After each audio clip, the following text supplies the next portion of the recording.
How did you get a chance to see the UCLA Maryland game last night, and just what have you thought about that team in general? I did watch a little bit of it last night. I'm actually going to try to break down the film here when we get on the plane on the way to New York. Thought they played really well. They defended hard. They looked like their typical Coach Cronin kind of teams. You know, they play hard, play physical. With Jaime Jaquez, obviously he's a senior now, and he's been a big part of their team for a long time. What have you seen from him over the years, and what makes him such a difficult matchup on both sides? His versatility. Jaime's extremely talented young man. You can see over the years his growth in terms of his ball handling ability now. Last night they had him actually playing some at the point, defending fours, but he was playing at the point. He's been great on the blocks. He's got great footwork, knows how to play. He's a tough matchup. So, we're excited for our guys to see how we match up and how we fare up against him. He's one of the top 10 players in college right now. Who do you think to put on him to start out the game and maybe progress him? How else do you plan on defending him throughout the whole game? We're working through some of that. Obviously, I think Jacob's going to have the majority of the challenges. Jacob is one of our best defenders who can move with him and utilize his length a little bit on him. I think Jacob will take some pride in that kind of a matchup. But we'll probably have to put a couple guys on him. Well, I know we frequently hear coaches say that you kind of play like how you practice. What are maybe some of the things that maybe haven't been translating from practice over to the game itself? Well, I don't know. I mean, this week we've had 4 great days of practice. Guys have been locked in, physical. As we get settled in with our rotation and everybody understanding our defensive principles and what's expected of each of them, I think once you get into a good rhythm like that, it translates to the games, and we're starting to see a lot of that in our games. Cal talked at the beginning of the season about wanting to hit that 25 3-pointers per game mark. You guys are currently at 21. How big of a difference is that 21 to 25 mark, and do you want to see a little bit more uptick in the 3-point shooting? Yeah, we love to be able to. Let me say this: as coaches, we're going to try to do whatever we can to try to win the game. And you have the National Player of the Year who's shooting over 60% from the floor. You need to make sure that you're getting him a lot of touches as well. And Oscar's been great, even in the first half of the Yale game, where he was getting a lot of touches and kicking them back out. We had to finally tell him, no, go score those balls.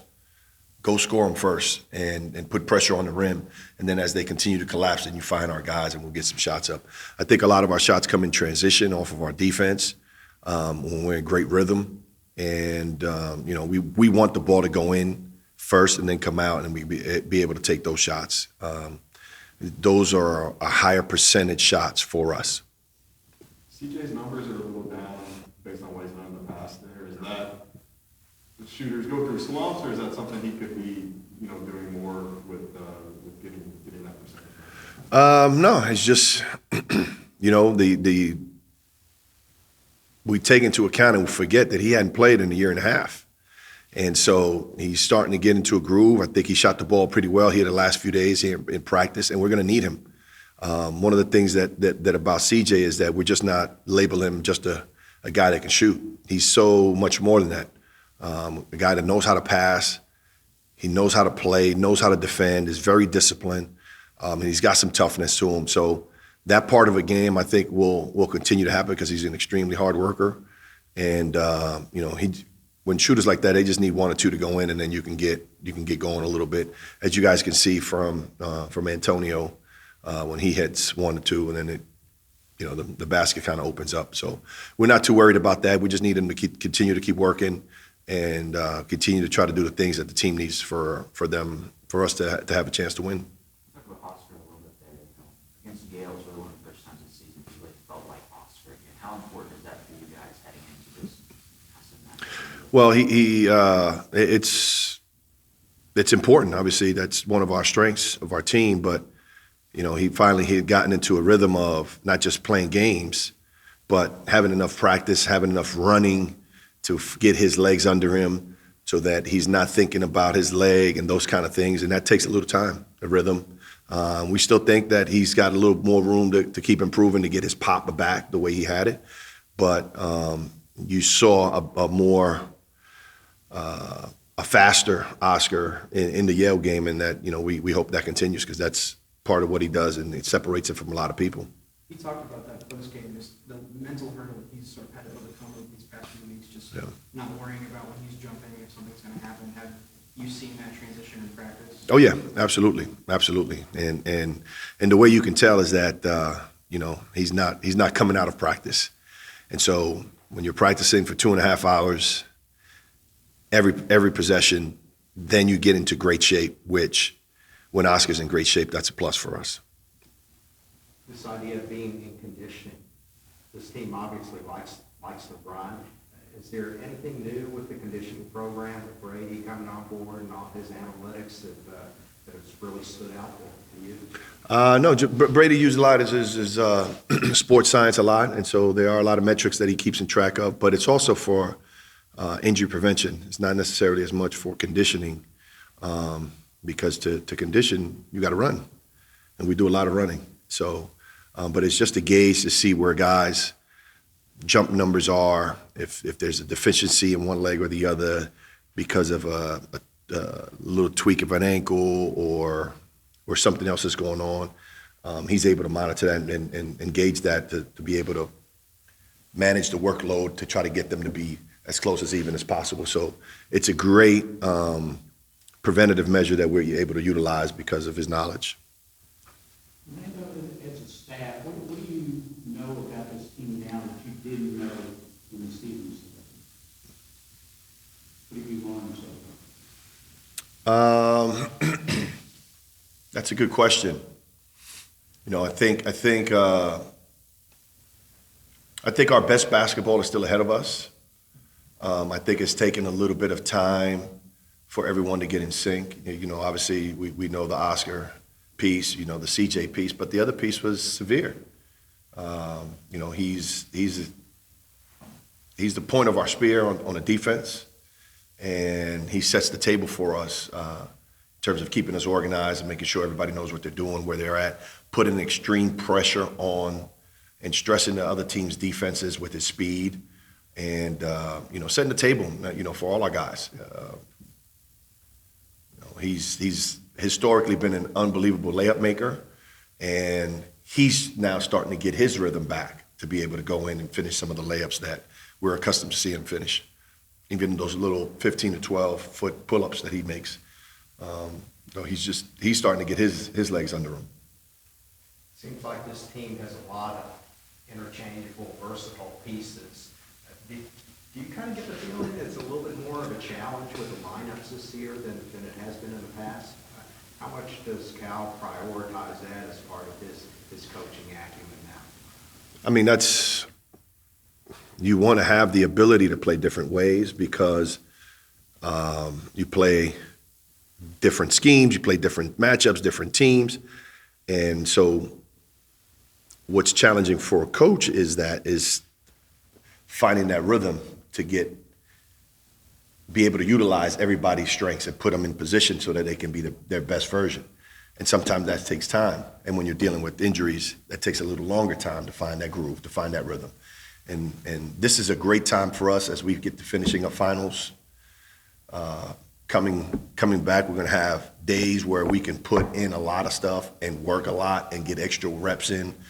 And usually the teams that Cal's have had have always make a big jump during this time of the year. With the three-point shooting in Kaysen, I know you guys knew he was a capable outside shooter coming in, but has he exceeded expectations with his numbers this year and his confidence? No, we knew Kaysen was a competitive, great-spirited,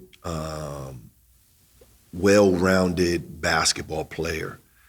We knew that he was a little bit more mature, but not to the point that we know now, getting a chance to work with him daily, how emotionally mature, how physically mature he is, how his game is a little bit even past his age in that way. And that's a blessing. Do you have any free time built into this trip to see the sights? We're going to go see Madison Square Garden. It's going to be a good place to go. You're on that note with Jason talking about his maturity, and it's going to occur to him all season. The player said he doesn't play like a freshman. You're going to Madison Square Garden, one of the most famous basketball arenas there. How important is his maturity in that sense that even though he's a freshman, he's got that maturity about him? That's important. It's important. And you know, the arena and the stage and all that is on the periphery early on. Going to the O2 Arena, you know, getting a chance to play in that facility. You walk around, you see it, you're in awe. You're going to have that same effect when you get to the Garden. But ultimately, the baskets are 10 feet, 94 feet. You got to go play. Once you get into the sweat of competing and going, all that stuff's out the window, and it's just, you know, it's Kentucky versus UCLA. How was the O2 It was cold. It was cold, but it was great. It was a great venue. Glad we got a chance to do that, and glad we got a chance to get the win. Made the flight back a lot easier. Any thoughts about Kenny getting that big win last? You know, I texted him this morning, excited for him, happy for him. You know, it's the first of many for him. You know, I think that he's doing a great job, and he'll continue to do a great job for him. How was it watching Reed and Justin over the weekend? It was a lot of fun. A lot of fun. Excited about them. Excited at what they bring to the table and what they're going to be able to help us with. You know, you could just see their talent and their abilities and what they do, and it's going to be exciting. What do you think about that class as a whole?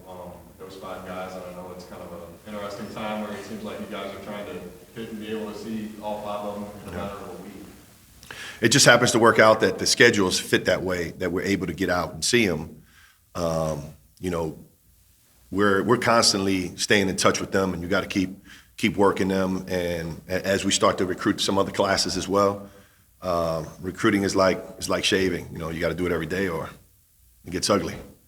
So we work at it, and it just happens that the timing happens to fit where we're going to be able to see everyone in the span of a week.